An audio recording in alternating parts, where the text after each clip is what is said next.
Today we're going to talk about place-based learning, and we have talked about place-based learning a number of times in MyStar presentations before, but I want to remind you because it just keeps coming up. MDE and all kinds of people are super excited about place-based learning, and we have some good connections for MyStar. So I want to remind you of some of those just kind of quickly. And then we want to introduce our two new off-the-shelf lessons that have to do with the eclipse and moon phases if your kids need that first. Again, on slide 2 is the sign in, and if you can't sign in because you're on your phone or whatever, send me an email afterwards and I'll send you the link. So with me today are Chuck Palisari and Jen Pera. They both teach at Jeffers, right? In Adams Township Schools up in the UP in Painesdale. And they both have been working with MyStar for quite a long time. Jen's been with MyStar as long as I have, and Chuck almost as long. So they're going to help me out today. What we want to talk about today, I'm going to give you a quick recap of some MyStar place-based ideas, resources and ideas, and Chuck's going to speak specifically about Unit 7.4, and then we'll talk about the solar eclipse, and then we'll talk about the lessons, the off-the-shelf lessons, and then we'll have some time at the end for breakout rooms, and you can chat with each other and share your plans and maybe get some good tips and tricks and ideas. So place-based learning. Place-based learning is in the science education news a lot recently, and one of the main reasons is that it's one of the best ways to build equity. It helps English language learners, special ed kids, kids with 504s, and other at-risk students. It's engaging. It's a storyline, but it's right kind of in your face local storyline. It really drives engagement. It promotes something called rightful presence, which I went to MSTA this weekend and heard someone speak about rightful presence. And it's just that idea that no matter where you're coming from or what your background is, you have a right to be in the science class and be, an active participant and be working on something that's going to affect your personal life, right? So it builds that science identity. So kids see themselves as scientists. And so about 6 months ago, we put together this place-based learning guidance document, and it's really a set of slides. So it's linked on slide 5. I'm just going to do a flyby on slide 6. We kind of outline why place-based is important. So if you click on the link on slide 5, you will see the following slides, right? So it's just, we did our guidance in the form of Google Slides. And then there's a slide for each grade level. And the units, and there's kind of a breakdown looking at the units. Where could you fit in some place-based connections? And so not every single unit is perfect for place-based. Some are far better than others. But this will give you some ideas if you're thinking about, oh, I'd like to do something place-based. What am I teaching? And are any of those, going to be good fits? And so before Chuck has to leave, I'd really like Chuck to talk to you about Unit 7.4. So we have 2 units in our curriculum that were written specifically to be place-based. They're designed to be place-based. You're kind of supposed to do something place-based with them. And those are Unit 7.4 and Unit 7.5. And Unit 7.4, the life cycle of materials, was just revised and just published in its new form in February. And so I'm going to invite Chuck to talk a little bit about this because he taught Unit 7.4 for a long time.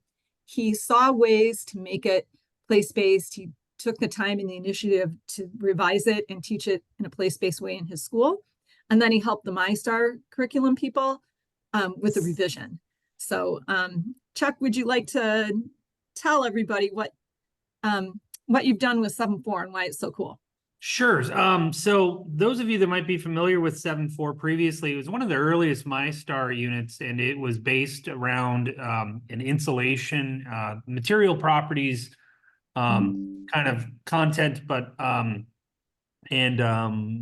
resource extraction and environmental impact content and standards. and the insulation component was just not a very dynamic piece. So because Jen and I are in the same building, and Jen's a great thinker, and she offered a suggestion about there should be some work that we can do in the school with reducing our garbage leaving our lunchroom, and we've kind of taken that and run with it, and focused. I've in the last couple of years have focused on 7.4 and working on that aspect. So that garbage reduction can be, or trash reduction can go from everything from these little single-use kind of containers to food waste reduction. But the new 7.4 unit is focused on the material properties and the natural resources associated, and the life cycle analysis associated with single-use or beverage containers. Now, you can frame this in the hypothetical scenario like we have, like with many of our units, somebody's asking for help, like your school's cafe is asking for help with making a choice on what beverage container would be best for the least amount of environmental impacts. But you can also frame this in that we're trying to think about these containers that are being used in our lunchroom, like these single-use containers, and they could be paper or plastic, and having the students learn about the life cycle of those containers and then act on that by extending the unit a little bit, by focusing specifically on what's actually being used in your lunchroom. Again, you don't have to teach the unit as a project or problem or place-based unit, but the opportunity is there for that, and I think it's lends itself to being not a heavy lift. You don't have to get busing to go to a particular location. You can be in the school. You have access to experts in your lunchroom with the purchasing and why they're making those decisions, and the custodial staff on how much trash is leaving the building. You can also even focus on, we teach in the spring, and we have a lot of cleanup that we do on the grounds, just to give the students an idea of how much waste from single-use containers is happening, and how much is just around in their local community environment. So with this new revision, and my experience with the unit, I've offered to set up a meeting for people who are interested in maybe getting some guidance or talking about the unit kind of as they're teaching it. So if you're interested, you can fill out the form that's linked on this page, and I'll reach out to you, and we'll organize some time that could be beneficial to people. It wouldn't be something you would have to attend every week. It could be a drop-in, or you could just reach out to me directly with questions, and I can assist you on that particular question about whatever your problem is that you're dealing with in the unit, or I can try to. So, but I'll be happy to answer some questions if anybody has any.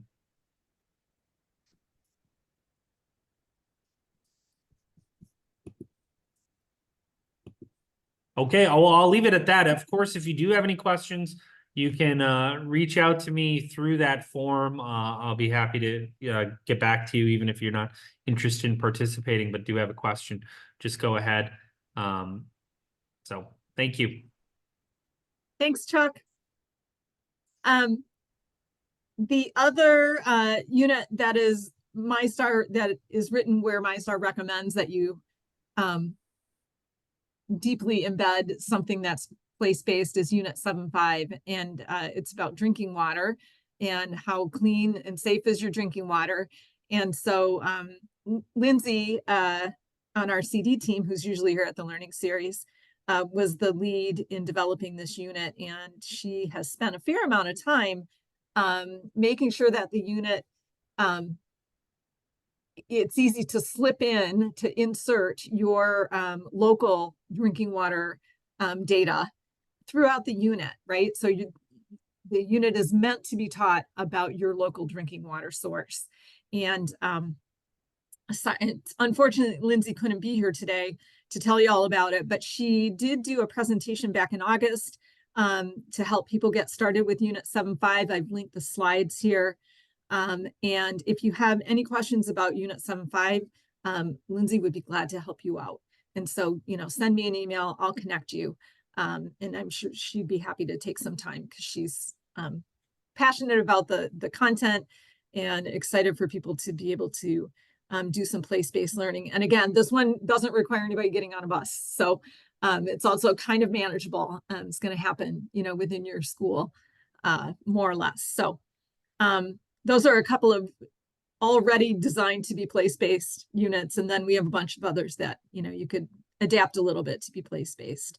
And then back in November, we invited a number of informal educators from around the state, from EAGLE, which used to be the DEQ, and Sea Grant, and Michigan Learning Channel, and Inland Seas, and DNR also. And they gave a long list of all kinds of stuff that they want to provide to you if you want to do something place-based, and they'll work with you and help you out. Probably, to me, one of the most exciting things I heard was from the Michigan Learning Channel. They work with the public broadcasting stations, and especially with the one in Detroit, and they will help you if your kids, do something place-based and they want to share their message or share their data or share their conclusions. They'll help you get your kids' videos posted publicly on their website. So I'm going to just show you. This is just this is a 7-minute video, and we actually use it in our Connect, but I'm just going to show you the first couple minutes to kind of, this is something you can use to kind of give your kids that sense of, this is a cool thing. There it is. Incredible.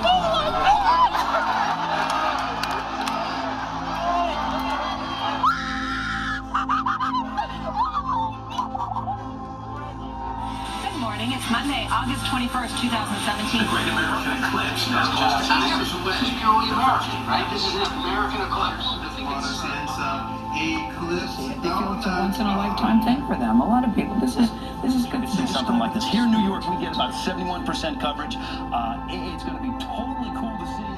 200 million Americans live within a day's drive of what's called the path of totality. About 60,000 people are expected to travel here, nearly tripling the size of the city. But they are expecting 100,000 visitors to watch the eclipse. Eclipses occur, total eclipses, every 2 years. But having this one, going from the Pacific Ocean to the Atlantic Ocean across the world's third most populous country, is a very unusual event. You just want to be part of this thing that happens once every 375 years. It's a shared moment.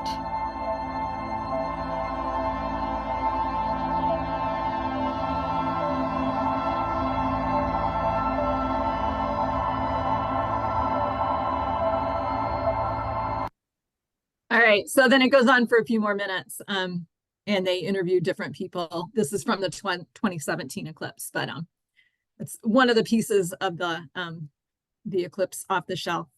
So I thought it was a nice kind of introduction. So this is kind of the ultimate in place-based learning. And so it is April 8th. Michigan residents, there's a tiny corner of Michigan down near Toledo in the southern part of Monroe County, where they are actually in that 100% totality path. And then the rest of Michigan, Detroit's about 99% Metro Detroit, so that's still a pretty huge eclipse. All the way up to the farthest, most western part of the UP is still 70%. So everybody in Michigan's gonna see something. And so, I'm sure that you're aware of this, but in case you're not, there are some requirements for safe viewing. You want to look through those solar viewing glasses. You have to, make sure kids know it's not regular sunglasses. Don't look at it through their iPhone, their camera lens, binocular, or anything else. And then there are indirect methods, pinhole methods and stuff that are okay, but not quite as fun, but also options. And so there's a link there to the NASA eye safety article, and that article is also one of the optional readings in our Eclipse lesson, but just so you know. But speaking of glasses, when I was at an MSTA this weekend, I had the good fortune to sit down at a table with Lisa from Wayne Risa. And she told me that she had a grant money, and she ordered like 70,000 pairs of glasses about 6 months ago. And they just came in, and she has 50,000 of those promised to Detroit Public Schools. So every single student in Detroit Public Schools will have a pair of glasses. And then she had a few other schools around Wayne County. But as she was totaling her requests over the weekend, she said she still has about 15,000 pairs, and she wants to make sure they don't sit in a closet. She wants them to be in the hands of children across the state.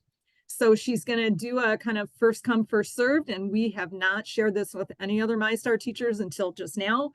Tomorrow I'm going to put it up on the dashboard, but if you want to be get some of the 15,000, there's a link there to the Google form that Lisa had set up, so you can tell her who you are and where you are and what you need. And she says she'll get them to you. So Saint Lisa, that's a lot of work, but she's passionate about making sure kids have glasses. So that was a nice little connection that we made at MSTA last weekend. So that takes us to our off-the-shelf lessons. So last summer, I was talking to Steph, and I was like, we have 2 eclipses coming up, right? There was the annular one in October, and then we have the total one coming up in April. And we knew that there's the PE about the Earth, Sun, Moon system. And we got part of that PE in the unit on climate, because it talks about seasons. And so we, talk about the Earth going around the sun and where the moon is and stuff like that. But we knew that in none of our units had we found a good place to stick in this moon phases and eclipses stuff. So we had just a little hole in the MyStar coverage. And so I was like, this is a perfect opportunity, because this is something that teachers are going to want. They're going to want something off the shelf. They can take a week and do it, not a whole unit necessarily, because it's a current event, right? And we don't have it yet. So let's do something and get it out to teachers. So as we started thinking about it, we realized that you can't just really jump right into eclipses if your kids don't have that kind of basic the moon phases and how the moon, moves around the earth. If they don't have that kind of piece down yet. So you can check it out with your kids. A lot of times that moon phases are taught in elementary school. And if your kids are good with them, you can skip right to the eclipses lesson. If you think your kids need that background on moon phases, we have a moon phases lesson too. And both of them are going to be 5 to 6 days. So they're going to be about, like a MyStar lesson, about a week-ish. So just to keep that in mind. And they are available right now on the MyStar public webpage, because we were presenting these at MSTA, and we wanted to make them available for all teachers, not just MyStar teachers. They're on our public webpage, and we're working on getting them on the teacher dashboard also, but everybody can find them on the public webpage. So if you click on the link on the bottom of slide 20, it takes you to, this is all the things that we do at conferences where we want to give everybody access. So it's right there. There's the moon phases and the eclipses, and then a couple of our other off-the-shelf lessons that we've made open resources and shared with other teachers. All right, so at this point, I'm going to turn it over to Jen Pera, because she was kind enough to pilot this with her kids a couple weeks ago. And so she's going to talk to you about the phases of the moon lesson. Hi, so I haven't had a chance to do the eclipse lesson yet, but I will. That's coming up next. So the phases of the moon lesson, I tried it. I was telling Chris before, 6 classroom days, 3 teaching weeks because President's Day, snow days, homecoming, you guys know how it goes. So, but it was only 6 classroom days. And I probably could have done it in 5 if I really pushed, but we'll get there. So the basic setup is there's an anchoring activity, which you'll see in a minute. And then there's 2 uncover share cycles.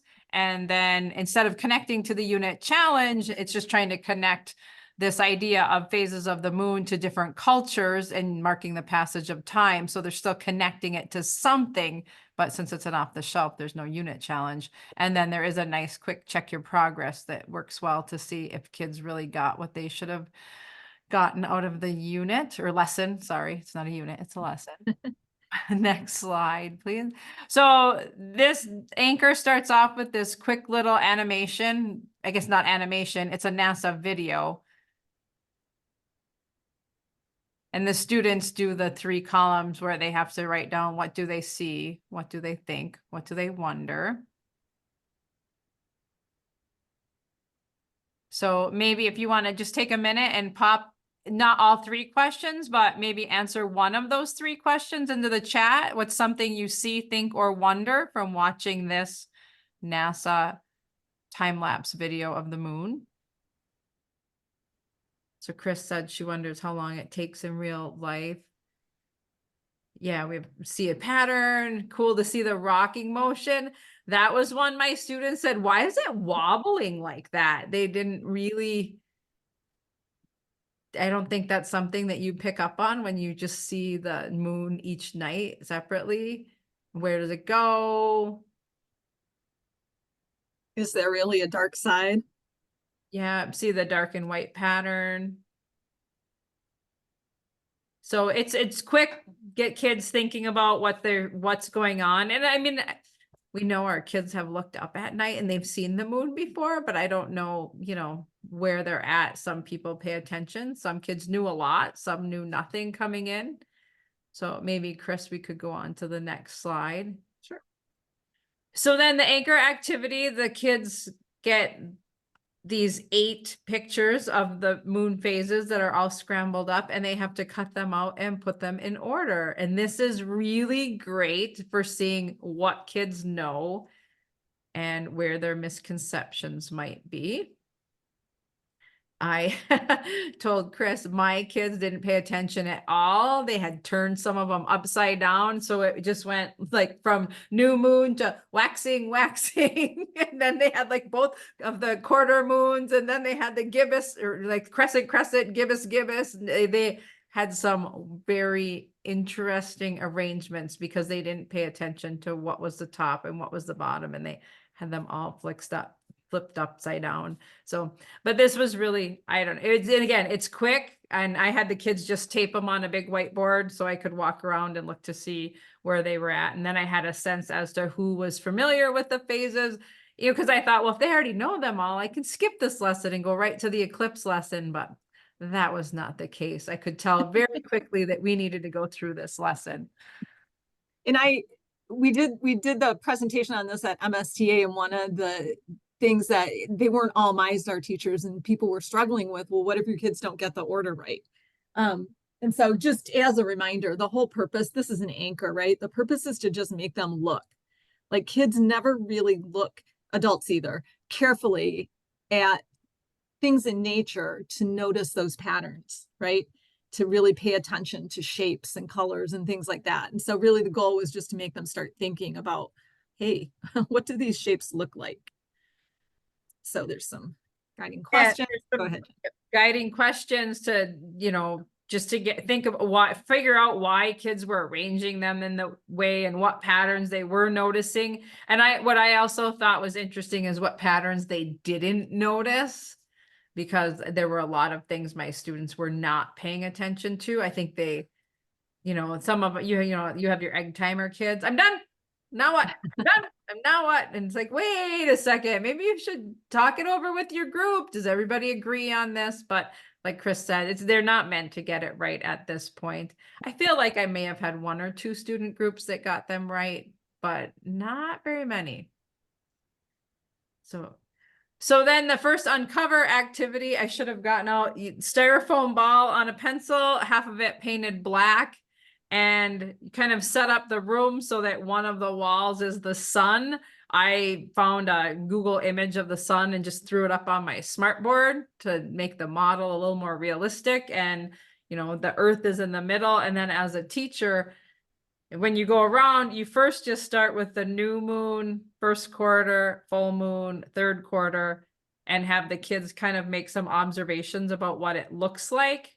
And then you go through the 8 phases, stopping at 8 different points. And the kids are supposed to color in the dark part as it is from their perspective, because they're kind of in the middle, like Earth, and then label any phases that they might already know. So that was interesting, because then you could start to tell who at least has heard of crescents and gibbous and waxing and waning and new moons and full moons. Most kids knew the new and the full moon. And then from there, it was kind of a crapshoot. And you know, you've seen this demo a million times with a light, and there's a light in the center of the room and you move around the light or whatever. Or there's a light at the end of the room and you move around the kids and they're on the earth. But every time I ever tried to do something like that in my class, I couldn't get it dark enough. And I couldn't get a light that was bright enough that would shine just on that ball and not just diffuse everywhere. So we decided to just recommend that you just, you know, I ordered from Amazon. They were pretty cheap. A big, I think it was an 8-inch styrofoam ball. And I gave mine away at MSTA, so I don't have it today to show you. But, and then I just used a Sharpie and colored half of it black. And then as long as you make the white side of the ball always facing that sun, then you're all good. Yeah, and I do feel like, as I've tried it with the light bulb too, and I felt like this worked better, but the kids have to be in the middle. Yeah. So that they're, you know, as a teacher, you're moving that ball. I feel like maybe they didn't quite see the crescent and the gibbous super well, but they definitely see the first and third quarter. I think it worked better than the light bulb. And I did the same thing. I colored half of it with a Sharpie. But I was thinking like, oh, next year I'll get this ahead of time and I'll have the art teacher paint it with some nice, really black paint to make it look good. All right, I think we can go to the next slide. So then students create a model of the new moon, and this is an initial model, which may or may not be correct, you know, because this is, again, just to get their thinking out there to see, did they get what we're trying to show them in this uncover activity? So they're creating that model as a, you know, and that's kind of like a check-in point as a teacher to see if they can really figure out what is going on. And we're actually right in the middle of Unit 8.4, if any of you are familiar with that, because you can see some of mine are actually picked up on the idea of scale, because they keep writing not to scale on all their models, and it does my heart good to see that. So like that first uncover share, then we kind of discuss their new moon models, and you know, you have your consensus discussion and make sure everybody understands that model. And then the second uncover share, the kids break up into groups, and each group is assigned one of the 8 phases of the moon, and they have to draw it on poster paper or a whiteboard, and you can see the directions are there with what they have to label. And then they also are given, we use ping pong balls or little styrofoam balls or golf balls or something. Half of it's colored black, and they have to have somebody represent the earth and somebody represent the moon. I had the sun up on the whiteboard. That's static. And then they had to act out their phase of the moon. So they had to figure out how to orient themselves, and they had to, you know, I made them, hi, I'm Tenley and I'm representing the earth, and hi, I'm Sophia, I'm representing the moon. And then there was a narrator that explained what was happening. So they had to plan a narrative, and there is a guide available that helps the kids kind of plan through, like, these are the things you need to talk about. And, you know, this is like there's like a little planning box where they can write down what they're going to say when they get up there. And the skits are quick. I mean, if any group was up there for 2 minutes, I'd be shocked. But I gave my students an entire class period to make their models on the whiteboard and plan their skits and rehearse. And then maybe another like half, because then we had this huge long weekend. And I thought, well, that's not really fair to make them go up there after not having science for 5 days and like, oh, do your skit. So they got a chance to regroup and then perform their skits, and it went pretty well. So these are some of the whiteboards. Now, the new moon they did model in the first Uncover, and some of these phases are more difficult than others. So I use that to differentiate. So some of the, I don't like the special education students who needed more accommodations, maybe they got the new moon and the full moon. And then some of my more advanced groups got the, the waxing gibbous or the waning crescent. And then, the first and the third quarter or first and last quarter were kind of in between. So I would think carefully about what group gets which phase, because you don't want to give your highest achieving kids the new moon that they kind of already saw. So there's a chance to differentiate here. And I had like 3 kids in a group. I think that worked well. I had 1 or 2 groups that only had 2 kids. I think 4 would be way too many kids. There's not enough parts. And so if you have a really big class, you might just have more than 1 group doing a phase. And then when the kids acted them out, they actually went in order, starting with the new moon, because they get bonus points if they say what phase came next. And so then they were almost introducing the next group. So then after they do their skits, there's guiding questions in the lesson so we can discuss and debrief about what patterns they saw and what's accurate about the models and what's not accurate, which is a place where we could talk about, well, the scale wasn't accurate, but the positions were, and some of that sort of thing. And then in the connect, now we're going to try to connect this idea of these phases of the moon and the passage of time. So Chris is going to show this connect video. And so the kids vote with their feet. You're supposed to have each corner of your room designated either 1 hour, 1 day, 1 month, or 1 year, as Chris has illustrated on the screen. And they watch this time-lapse video. And then they're supposed to go to the corner of the room that they think describes the passage of time. It's tricky though, because you really got to be careful, because if they see the title, it gives it away. Yeah. So you almost want to have it in full screen before you put your projector on. And my classroom is very small and crowded, and having kids move to corners of the room doesn't work well. So I had mine use mini whiteboards and just hold up, and they voted with their whiteboards. And I kind of liked it, because you know how when they vote with their feet, sometimes when the kids notice, hey, everybody's going in that corner, I'm just going to go over there too. But on the whiteboard, I could see like, oh, everybody said that this was a day, except that one kid thinks it's a month. Interesting. Because they couldn't see each other's whiteboards when they held them up. So that would be an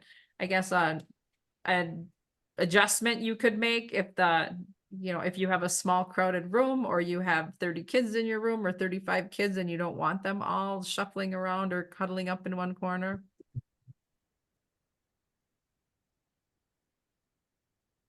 And I think there's 3 of these videos, right, Chris?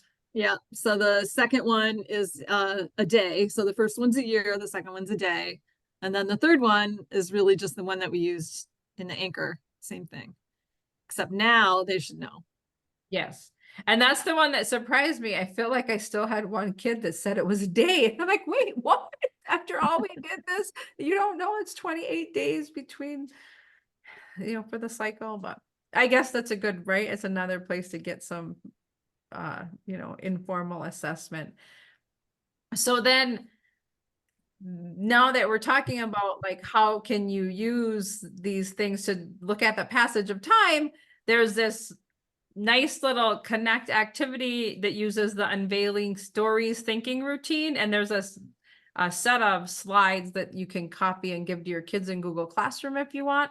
And so each group is assigned a different culture, and you can see the choices are on the slide there. And there's a nice link there. And this is supposed to be pretty quick. I didn't, it's not a big in-depth research project. And I actually had my kids work on this when there was a sub, and it worked really well, because they didn't, getting their slides ready, not the presenting part. And so they click on the link and they read about their culture and how their culture uses phases of the moon in some way.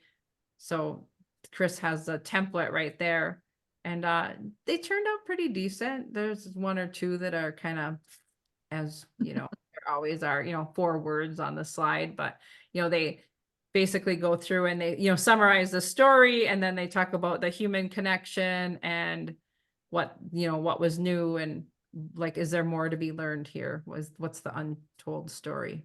I don't know if you have all the slides there. No, I didn't. Yeah. they're linked.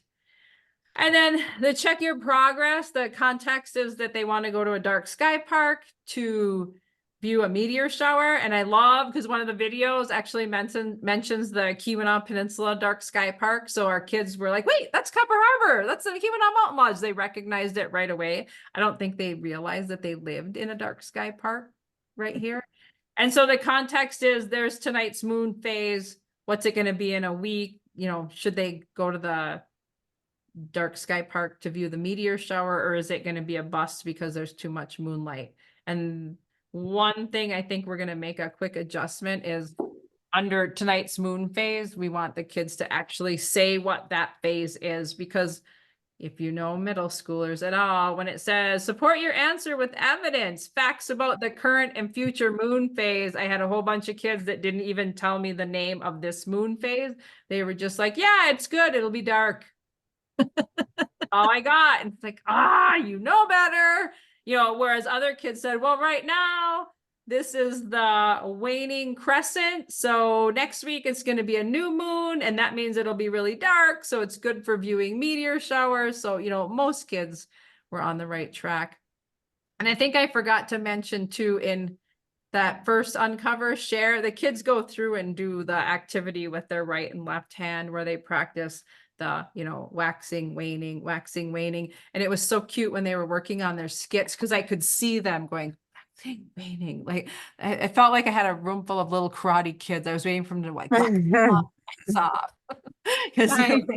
I didn't put that in there because I wasn't sure how much time we'd have, but I learned that when I was going to Wayne State and I took a science methods class, and I remember it was 30 years ago, and the guy's like, well, I'm going to fix you, you're never going to forget this. And so what you do is if you hold up your right hand and you cup it and you match it to the side of the moon that's lit, that means the moon is waxing. So basically it's the right side of the moon. And when you hold up your left hand and you cup it, and if that's the side of the moon that's lit, it's waning. And so there's a set of slides in the slide guide for the lesson where you just flash a slide and you have your kids do wax, and then you flash the next slide and you have them do wane, and you have them keep raising their hand and saying the word out loud to match, so that it sticks in your head. So, and it worked really well, because I saw kids doing it then for the rest of the unit with their hands, matching it up with that. Yeah, I did. Imaginary moon. So didn't really fit in it as an uncover or as a share or whatever, but it was important to put it in there. So it's in there as an optional activity, but it should be good. All right. I'm going to talk about the second lesson, the Eclipse lesson. And again, this is kind of a flyby. I'm going to try to do this in about 10 minutes or so we have time for you to work, to talk to people in breakout rooms about, what you're doing and share ideas and things like that. So the second piece of our off-the-shelf series here is on solar and lunar eclipses, because we don't have anything in the MyStar units about lunar eclipses either. So, we're doing both at one time. And they're kind of just developed this theme of perspectives. And we were kind of looking to do something that was kind of culturally respectful, and have kids, kind of experience this, who they are, where they're from, that kind of thing. So lots of science, but then again, the connect is connected to how does this feel, for different people. So the anchor is perspectives of a solar eclipse from Earth, and then also from space. And I know I was kind of blown away the first time I saw a photograph of a solar eclipse on Earth, and it was just this one little spot of the Earth was dark and everything else was normal. I was like, oh. So we have kids look at both of those. we found a pretty good computer simulation to use as a model to start off and help kids do some initial models of solar eclipses and lunar eclipses. The second Uncover is a physical model. It's an activity model that I picked up from JPL. NASA did it with a paper plate, and I kind of adapted it a little bit to do it with just regular paper and a pencil. And it shows kids why we don't have an eclipse every month, which I wasn't sure I knew before I started digging into this. And then our Connect is what lens or perspective will you use to view the eclipse? And we're not talking about glass lenses, but as a person. And then we have a short check your progress. So the Anchor, we're going to use a thinking routine, Harvard Project Zero thinking routine called Name, Describe, Act. And so we show them this video of the 2017 solar eclipse. And again, people are just like having this amazing time. You guys look almost gone. Almost gone. Sunset out there. Almost gone. Wait for the diamond ring. Wait for the diamond ring. It's almost there. You guys sit with me. Holy cow. You gotta sit with me. It's almost gone. When the stop. Look at the sunset on the okay, there's a diamond ring. Ryan, check it now, Ryan, look. Diamond ring. Not yet, not yet, not yet. Keep your glasses on. Keep your glasses on, you guys. Diamond ring. Oh!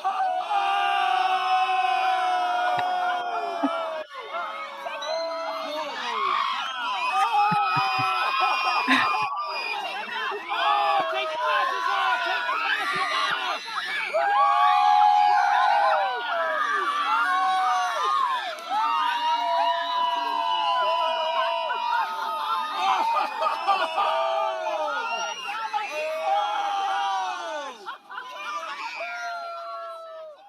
So that's kind of fun. People are just like losing their minds here. Whoops. I'll show it again. But then, so that's, to get kids excited and think about what it's like to experience it. But then we want them to think about the science piece too. So after they've seen it, we want them to think about the parts. So we saw this thing happen. What parts were involved? And, things like we saw the sky, we saw the land, we saw the sun. And what were they doing? So we want them to start kind of disassembling that, what's involved in the system. And then because for me, it's so powerful to see that the solar eclipse is just, a small part of the Earth at any given time. We show them this quick video that shows a solar eclipse from space. And then after they've seen these two videos, so they've looked at the first one, they've thought about what parts are involved, then they've looked at this one to give them a different perspective. Then we ask them to do an initial model. Where do you think the sun, the earth, and the moon are during a solar eclipse? And so, especially if you've just done the moon phases lesson, they've got a pretty good idea of how those parts are connected. So that's the Anchor. To get them excited, get them thinking about what's going on. And then we have this, this really nice computer simulation model. Only drawback is that it's a Java lab and it may not work on your Chromebook. So if your kids have access to this, you can assign it, for them to do in small groups. And if for some reason that's not going to work, you can always do it as a teacher demo. And the kids can fill in their Uncover student guide as you demo it. But we got a little person standing on the Earth, so that gives you that idea of perspective. What is she seeing as she goes around? It shows, the Earth moving around every 24 hours and the moon's going around in a month, and where the shadows are falling. And so it's going to show a lunar eclipse and a solar eclipse. And you can play around with it a little bit. You can drag the moon to go faster if you want. You can pause it by moving the speed back to 0. So it's a really nice simulation. And the kids are going to be making observations about, where things are at different times. And then they're going to do initial models of a solar eclipse and a lunar eclipse, and share those out. And so there's guiding questions to go along with it and stuff. And so we're coming to consensus about where is the moon during a solar eclipse, where is it during a lunar eclipse. And then for the second uncover, we want to, raise it up a notch for our middle school kids, right? Because, that where is the moon kind of thing is pretty basic. And so I found this really interesting because I had never really thought about this, but how do you predict when there's going to be an eclipse? Well, it turns out there's this thing called the Saros cycle that the ancient Chaldeans came up with. It's a mathematical formula, and they can predict it. And it is, you maybe heard Bill and I say earlier, it's about every 375 years, but that's 375 years for the specific location where you are for a total 100% total eclipse once every 375 years. There are eclipses are visible for a solar eclipse, and then lunar eclipses, as I'm sure, are visible fairly often. And partial solar eclipses and stuff are visible more often. But there are eclipses somewhere on Earth, on average a couple times a year. So not necessarily always a total eclipse. Might be an annular eclipse, might be an almost total eclipse, but there are pretty significant eclipses fairly often. So why is that? And why don't we just have an eclipse every month? So every time we have a new moon, right? Why don't we have an eclipse? And every time we have a full moon, why don't we have a lunar eclipse?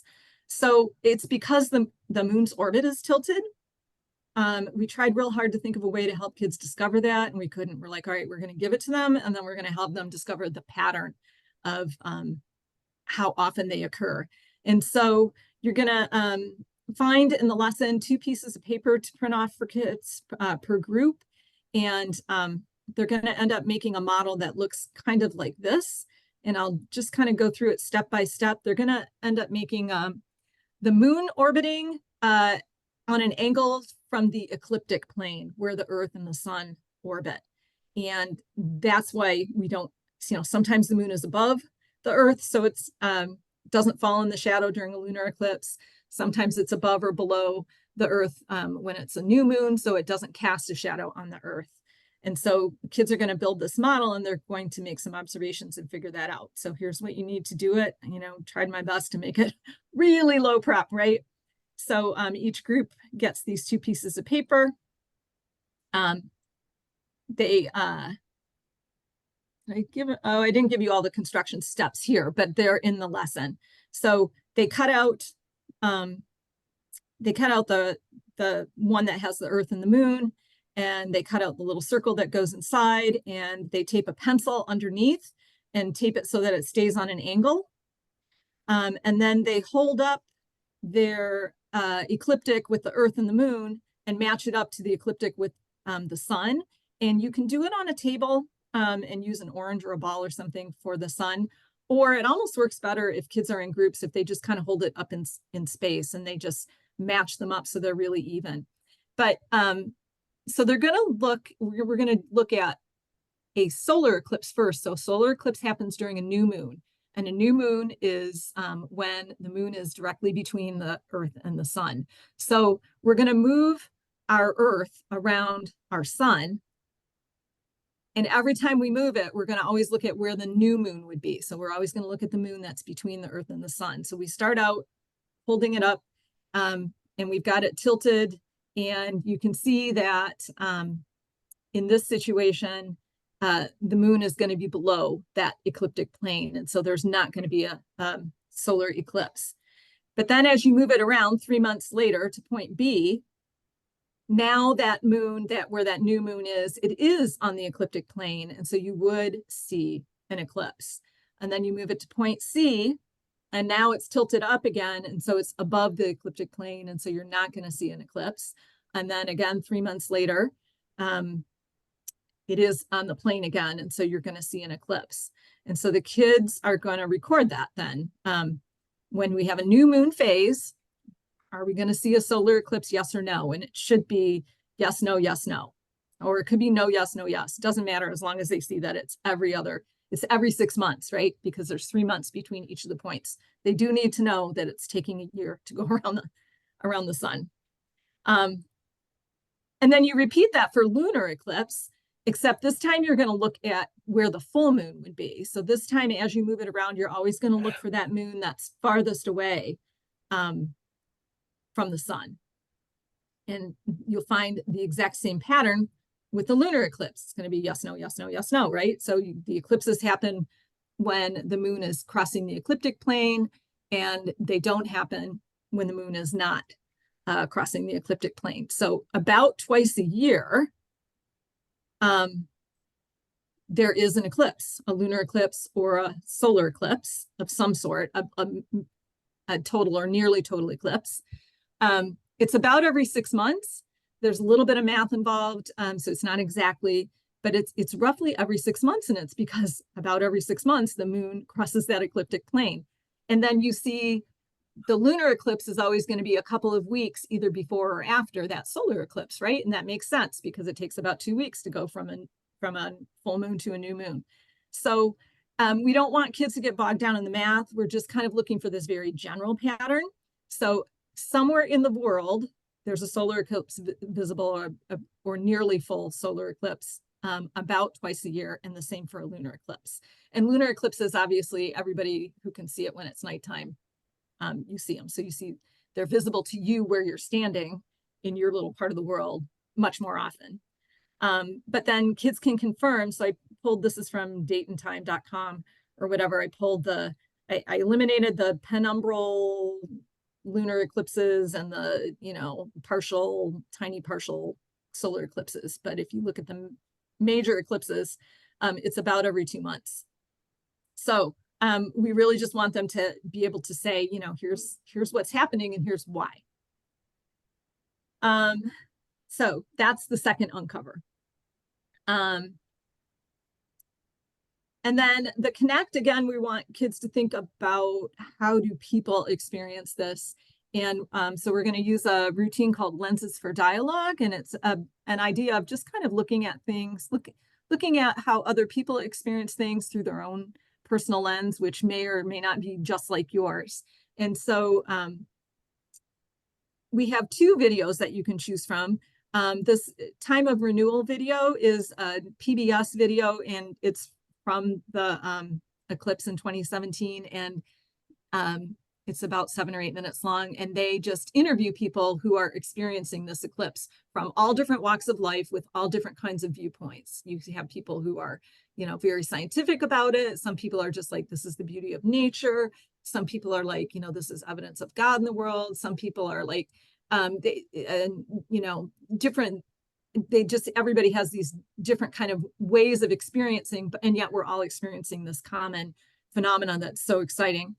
The other option, that's the One Nation Under the Sun. I'm sorry, the one that I just described is the one that's below here, One Nation Under the Sun.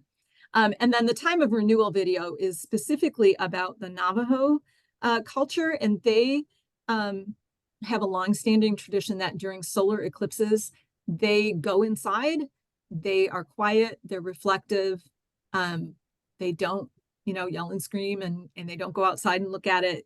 They use it as a time of reflection and renewal. And so you can choose either one. But as kids are watching the video, they will be thinking about what are people doing, what are they saying, what are they feeling? And then they will think about, how is that similar or different to what they might anticipate doing? And it's just kind of an exercise in, hey, this is a really cool thing. And science is a way of knowing, and there's lots of ways to experience science. And then the Check Your Progress is a simple scenario where you're on the ISS. And so there are some videos about the ISS. If kids aren't familiar with the ISS, there's the slides provide them some background. But you're on the ISS and your best friend is on the Earth, and your best friend's very excited about being able to see a lunar eclipse. And she's wondering if you're going to be able to see the lunar eclipse on the ISS. And so we're going to ask kids to model, where would the moon be during that lunar eclipse? What would your friend on Earth see? And what would you see? So again, that kind of perspectives piece, and you have to know where things are in space and to kind of predict what people are going to see. We did put all of our resources, so the 2 lessons, they're on that public webpage, but we've also Steph wanted a landing page today that we're going to link on the dashboard probably tomorrow.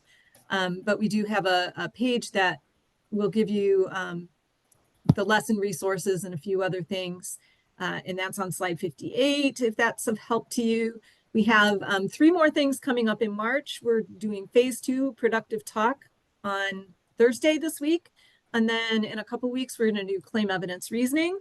And then on March 20th, we have a learning series again, and it's on 3D assessment. And we have Robin Allen from Midland, who's going to talk to us about how he does standards-based assessment, and he really focuses on SEPs, and his kids keep track of their progress. And it's really cool what he does. And Barb will be here, and she's Barb McIntyre, who's on our assessment team, who's also a retired teacher from Midland.